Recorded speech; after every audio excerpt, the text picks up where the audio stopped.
घर खेले जे बुल लड़कियों कहते आज तो फंसी गई बनी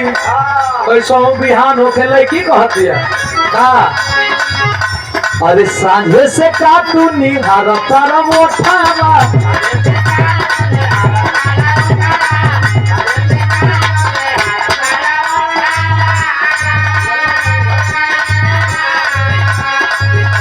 बोला मन में बकारवा खोट जी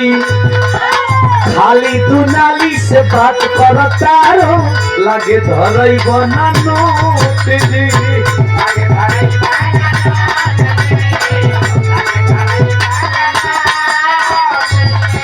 वो 90 रुपया रंगदार जिला कहता हो चलू साथ हमारा गई चार कमरा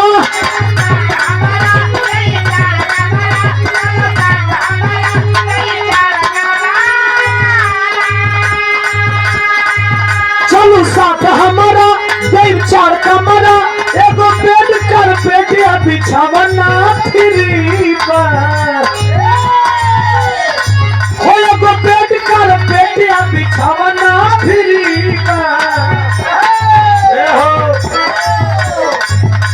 अरे खाना और पीना साथे रहना फ्री अरे खाना और पीना साथे रहना फ्री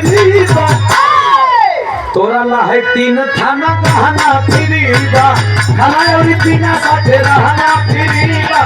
तोरा ला है 3 थाना गहना फ्रीदा खाना और पीना साथे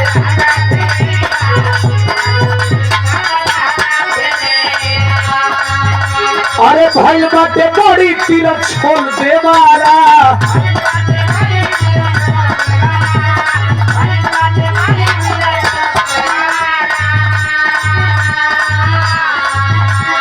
भाई बाटे बड़ी तीर छोड़ दे मारा हो रोज राती में पढ़ावेला भूगोल दे मारा रोज राती में पढ़ावेला भूगोल दे मारा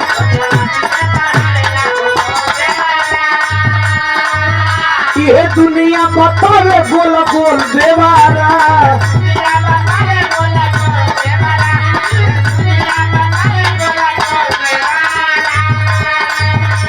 अरे दुनिया बतावे बोल बोल दे मारा रोज राती में पढ़ावेला भूगोल दे मारा